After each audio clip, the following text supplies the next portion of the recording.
오늘 말씀은 나훔 말씀입니다. 이 나훔 말씀은 사실 저희가 뭐 찾아서 읽기는 그렇게 쉬운 말씀은 아닙니다. 익숙한 말씀도 아니고 아, 오늘 이 새벽에 본 이 나훔 말씀, 그런데 이 나훔 말씀이 의미가 있는 것이, 어제 저희가 요나의 말씀 보지 않았습니까? 요나서를 보았었는데 요나서의 그 후속편격인 그러한 말씀이 바로 이 나훔의 말씀입니다.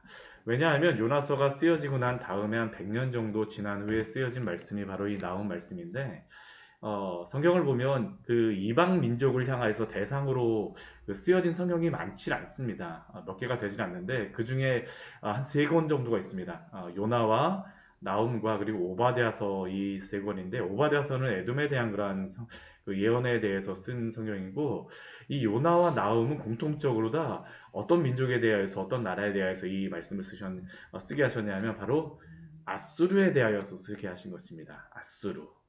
요나서의 그러한 말씀은 이 아수르에 대한 심판에 대한 말씀이지만, 그러나 그 심판에 대한 말씀이 전해지고 난 다음에 회개가 이어지는 그러한 말씀이었다라고 하면, 이 나훔에 대한 말씀은 100년이 지난 후에 이 아수르가 여전히 악독을 행하고 행악을 행한 것에 대하여서 하나님이 심판하시는 그 공의의 하나님을 드러내는 말씀이 바로 이 나훔의 말씀입니다.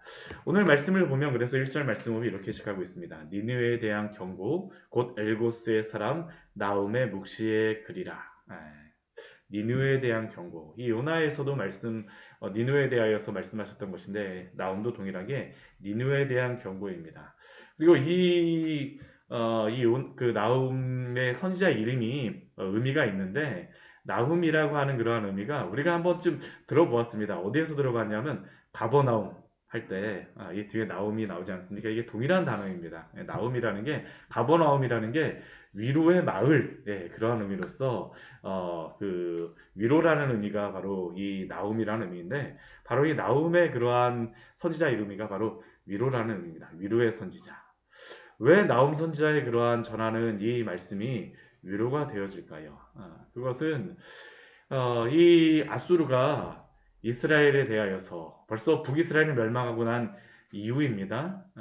그리고 또 남유다에 대하여서 히스기야 시대 때 점령하려고 굉장히 애썼다가 거의 뭐 점령이 다 됐었죠. 그리고 지속적으로 지금도 이 아수르의 그런 압제 가운데 있는 가운데에서, 아수르의 멸망은 결국 누구에 대한 위로가 되어지냐면 아수르로부터 위협을 받고 고난을 당하고 있는 하나님의 백성에 대한 위로가 되어지기 때문에 이 나훔서는 바로 위로의 말씀이고, 또한 나훔을 통하여서 이스라엘 백성을 위로하시는 말씀이 바로 이 나훔서의 말씀입니다.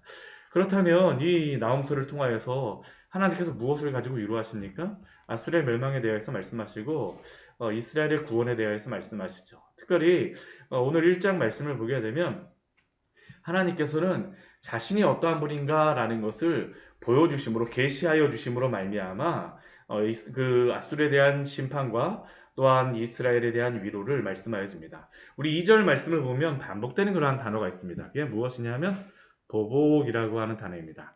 여호와는 질투하시며 보복하시는 하나님이시라. 여호와는 보복하시며 진노하시는 하나님이시고, 또한 여호와는 자기를 거스르는 자에게 보복하시며 자기를 대적하는 자에게 진노를 품으시는 하나님이시다라는 것이 바로 이 나움을 통하여서 첫 번째로 하나님께서 자신에 대하여서 알려주시는 그러한 말씀입니다. 하나님께서는 이미 요나를 통하여서 이 아수르에 대하여서, 니느웨에 대하여서 용서를 하여 주셨는데, 이 아수르는 이제 여전히 범죄하고 있습니다. 그러니까 하나님 어떻게 하실까요? 거기에 대하여서 이제는 하나님의 그러한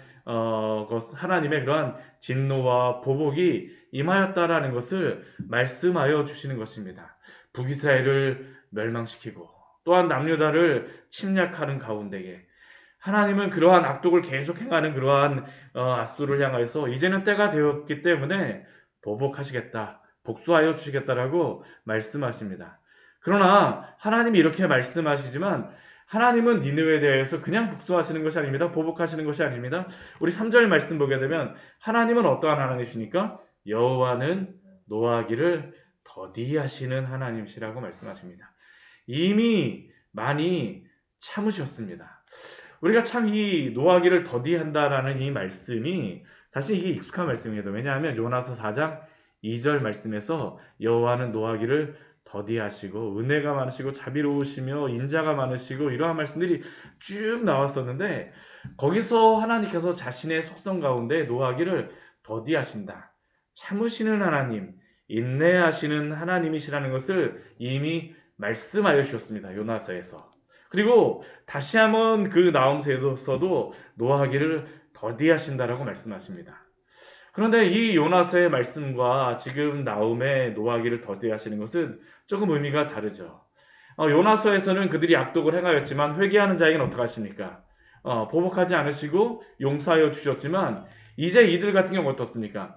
이미 용서하시고 그만큼 참아주셨는데도 불구하고 여전히 죄악을 범하고 있기 때문에 하나님은 지금 이들에게 그 참으셨던 이유는 무엇이냐 하면 그들로 회개하고 주님 앞에 돌아오게 하기 위하여서 참으셨었지만 그러나 이들은 더 이상 회개하고 돌아오지 않게 하나님의 진노가 임하는 때라는 것이죠. 이 노하기를 더디하신다라는 이러한 의미 때문에 이 니느웨 같은 경우, 아수르 같은 경우는 이것을 잘못 해석한 것으로서도 생각을 할 수 있습니다. 그게 왜 그러냐면 하나님이 이렇게 노하기를 요나라고 하는 그러한 선지자, 이 이스라엘로부터 왔던 그러한 선지자가 심판을 행한다라고 하셨었는데 지나놓고 보니까 어떻습니까? 심판이 임하질 않았어요. 그러니까 그들의 생각엔 또 무슨 생각이 있냐 하면 하나님이 능력이 없으셔서 하나님이 살아계시지 않으니까 하나님은 심판하실 만한 능력이 없으시니까 심판하시지 않는 것인가 보다라고 그들이 하나님에 대해서 잘못 생각할 수 있었다라는 것이죠. 오늘날도 많은 사람들이 이것에 대해서 많이 잘못 생각합니다. 하나님이 이 시대 가운데에 왜 그 다시 오시리라고 하는 그 재림의 예수님께서 아직까지 임하지 않으실까요? 왜 재림의 그 심판이 있지 않겠습니까? 바로 하나님의 그러한 심판이 바로 그 예수님께서 바로 임하지 않으시겠습니까? 하나님께서 참으시는 것입니다.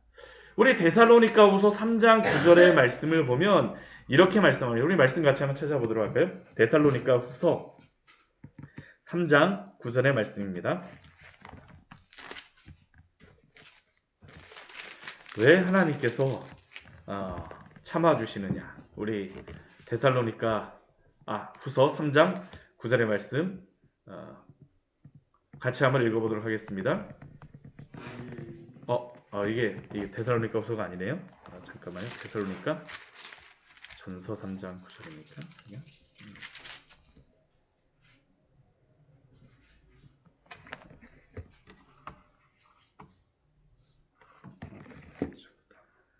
제가 착각을 했네요. 베드로후서였던 것 같습니다. 제가 베드로후서를 착각을 했었네요. 베드로후서 3장 9절의 말씀입니다. 베드로후서 3장 9절입니다. 제가 착각을 했습니다. 베드로후서 3장 9절. 387페이지입니다. 베드로후서 3장 9절 말씀입니다. 같이 읽겠습니다. 주의 약속은 어떤 이들이 더디다고 생각하는 것 같이 더딘 것이 아니라 오직 주께서는 너희를 대하여 오래 참으사 아무도 멸망하지 아니하고 다 회개하기를 이르기를 원하시느니라. 아멘. 바로 이 베드로후서 3장 9절의 말씀과 같이 어떤 이들은 주님께서 오시지 않는 것이 그 하나님이 능력이 없으시거나 하나님이 그럴 만한 살아계시지 않거나 무신론자 같은 경우 그렇게 생각하는 것이죠. 그래서 하나님의 심판이 없는 것이다라고 없는 것이다라고 생각을 하고 그냥 아무렇게나 살아갈지 모르지만 그러나 베드로후서 우리 3장 9절의 말씀과 같이 분명히 말씀하시는 것은 무엇입니까? 너희에 대하여 오래 참으사 아무도 멸망에 이르지 아니하고 다 회개하에 이르기를 원하신다라는 것을 하나님께서 이 니느웨를 통하여서도 말씀하시는 것입니다. 하나님이 그들을 향하여서 참으시는 것입니다. 그럼 하나님은 어떠한 분이십니까? 우리 1장 그 나홈 1장 우리 3절 뒤에 보게 되면 벌받을 자를 결코 내버려 두지 아니하시는 그러한 하나님이시라고 말씀하십니다. 그들에 대하여서 진노를 참아주시는 것이다라는 것이죠. 참아주시는 그러한 하나님이시다라는 것입니다. 하나님은 그 이후에 말씀해 보게 되면 자신이 전능하신 하나님이시라는 것을 말씀하십니다. 하나님이 능력이 없으셔서 참으시는 것이 아닙니다. 우리 3절 이후의 말씀 보면 여호와의 길은 회오리 바람과 광풍이 있고 구름은 그의 발에 티끌과 같다라고 말씀하십니다. 우리는 회오리 바람, 이 토네이도 오게 되면 얼마나 무서운지 모릅니다. 정말 이 토네이도가 얼마나 무서운지 모릅니다. 그 광풍, 그 치는 그러한 광풍, 그 광풍을 일어나게 하는 구름. 그러나 그것은 하나님의 발에 티끌과 같다라고 말씀하세요. 아무것도 아니라는 것이죠. 바다를 꾸짖으시면 그 바다조차도 말라버립니다. 출애굽 때에 분명히 이것을 말씀하셨죠. 모든 강을 말리십니다. 요단강을 말리시는 것을 하나님께서 보여주셨죠. 바산과 갈멜, 가장 이 가나안 땅에서 비옥하다라고 하는 이 바산과 갈멜도 하나님 앞에서는 쇠하여지고 레바논의 것도 시드는 것이 순식간이라는 것이죠. 산들도 진동하며 작은 산들도 높고 그 앞에서는 땅 곳 세계와 그 가운데 있는 모든 것이 솟아오르는 것과 같이 하나님은 이렇게 전능하신 하나님이라는 것을 이 니느웨 백성들에게 나음을 통하여서 말씀하시는 것입니다. 하나님은 어떠한 분이십니까? 우리 6절 말씀 보게 되면 이 니느웨 백성들을 향해서 질문하시죠. 누가 능히 그의 분노 앞에 서며 누가 능히 그의 진노를 감당하랴. 하나님이 자신의 그러한 진노와 자신의 그러한 것들을 나타내지 않으신 것은 회개하기를 원하시는 것이다라는 것을 오늘도 우리에게 말씀하여 주십니다. 그렇게 이 시대의 사람들로 하여금 주님 앞에 돌아오라라고 우리가 전해야 되겠죠. 얼마 전에도 제가 이렇게 같이 같은 동에 사시는 어떤 분을 얼굴을 좀 알아갖고 저 여기 그 목사인데 여기 나오십시오 했더니만 그분이 제가 나중에 시간 있으면 나갈게요 뭐 이렇게 말씀하시는데 참 그러한 이야기를 들을 때마다 안타깝습니다. 왜냐하면 하나님의 그러한 심판은 분명히 있기 때문입니다. 언제 하나님의 그러한 진노가 임할지 모르기 때문입니다. 요나 시대에는 분명히 하나님께서 참으셨지만 그러나 나홈 시대는 어떻습니까? 하나님의 그 진노가 반드시 임할 것이다 라는 것을 하나님이 오늘도 말씀하여 주십니다. 그러나 성도에게 하나님은 어떠한 분이실까요? 우리 7절 말씀, 우리 나홈서 우리 1장 7절 말씀 같이 한번 읽어보도록 하겠습니다. 여호와는 선하시며 환난 날에 산성이시라. 그는 자기에게 피하는 자들 아시느니라. 하나님께서는 보복하신 하나님, 진노하신 하나님이실 뿐만 아니라 또한 그 하나님, 전능하신 하나님은 또 어떠한 하나님이냐면 성도에게는 선하시며 환난 날에 산성이신 줄 믿습니다. 그렇기에 성도에게 위로가 되어지는 것이죠. 자기에게 피하는 자들을 아십니다. 하나님을 속이고 그 앞에서만 살짝 넘어가려고 하였던 것을 그러한 사람들을 향해서는 하나님께서 아세요. 그러나 하나님께 참되게 피하는 자들을 또한 하나님은 아시기 때문에 그 환난 날에 하나님이 산성이 되어주시고 하나님이 그 모든 진노의 날에도 지켜주는 줄 믿으시기 바랍니다. 하나님은 또한 그 앗수를 향하여서 어떻게 행하십니까? 우리 8절 말씀 보게 되면 범람하는 불로 그 니느웨를 진멸하시고 그 대적들을 흑암으로 쫓아내신다라고 말씀하십니다. 그가 또한 온전히 멸하신다라고 말씀하십니다. 모두 다 태우시겠다라고 말씀하십니다. 그 11절 말씀 보면 악한 길을 행하는 한 사람, 이 니느웨의 그러한 왕들을 이야기하는 것입니다. 그 악한 길을 행하여 그 악을 행하였던 그 사람도 하나님께서 반드시 심판하실 것입니다. 하나님의 이 전능하심 가운데에 누구도 숨을 수 없습니다. 오직 하나님을 의뢰하며 하나님을 신뢰하며 하나님께 피하는 자들에게 하나님께서는 그 구원을 오늘도 그러나 베풀어 주는 줄 믿으시기 바랍니다. 오늘 12절 말씀 보게 되면 하나님이 또한 이렇게 말씀하시죠. 이 세상의 많은 사람들은 강하고 힘세게 되게 되면 그 모든 것들을 다 이룰 수 있다라고 생각합니다. 그러나 12절 말씀 보게 되면 여호와께서 무엇이라고 말씀하십니까? 그들이 비록 강하고 많을지라도, 아수르가 그렇게 강하고 힘이 세다 할지라도 하나님 앞에서는 반드시 그들이 심판을 당할 것이라는 겁니다. 없어지리라라고 분명히 말씀하십니다.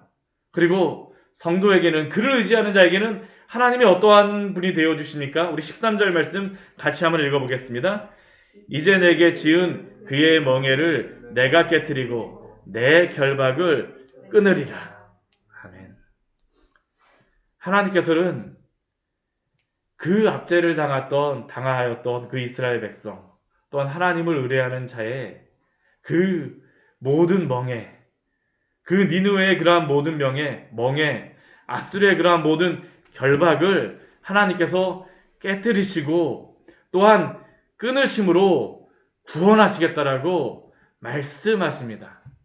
결국 오늘 이 나온 말씀을 통하여서 우리에게 말씀하여 주시는 것은 무엇일까요? 역사를 주관하시는 하나님이 그 주권이 누구에게 있느냐라고 다시 한번 질문하시는 것입니다. 요나는 그 순간에는 왜 하나님이 이렇게 하지 않으십니까? 라고 그가 생각하였을지 모르지만 하나님의 때가 있고 시간이 있음을 우리는 항상 신뢰해야 합니다. 하나님의 때, 하나님의 그러한 시간에 하나님은 당신이 공의를 베풀 자에게 공의를 행하심으로 하나님의 영광을 나타내시고, 또한 하나님의 그 구원을 베풀 자에게 구원을 베푸심으로 하나님은 영광을 나타내신다는 것을 요나와 또한 나온 말씀을 통하여서 우리에게 알려주심을 기억하십시오. 그렇다면 하나님을 의지하는 자, 하나님의 그 구원을 받은 자에게 하나님이 원하시는 그러한 것이 무엇일까요? 우리 15절 말씀 보게 되면 이렇게 말씀하십니다. 우리 오늘 15절 말씀 같이 한번 읽어보도록 하겠습니다.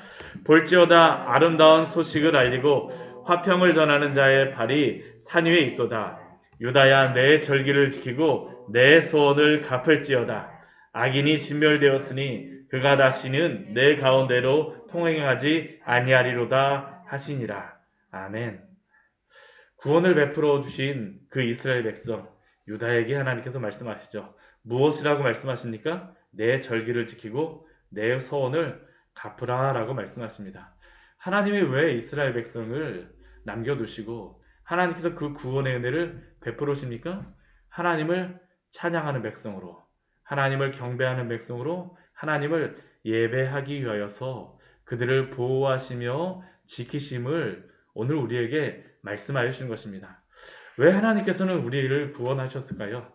바로 오늘 하루 우리의 인생의 그러한 시간 동안 하나님을 예배하며 하나님을 영광 돌리는 자로 살아가기 위하여서 우리를 부르신 줄 믿습니다. 유다야, 내 절기를 지키고 내 소원을 갚을지어다. 오늘도 하나님을 예배하는 삶을 살아가십시오. 같이 기도하도록 하겠습니다. 하나님 아버지, 오늘 말씀을 통하여서 우리에게 은혜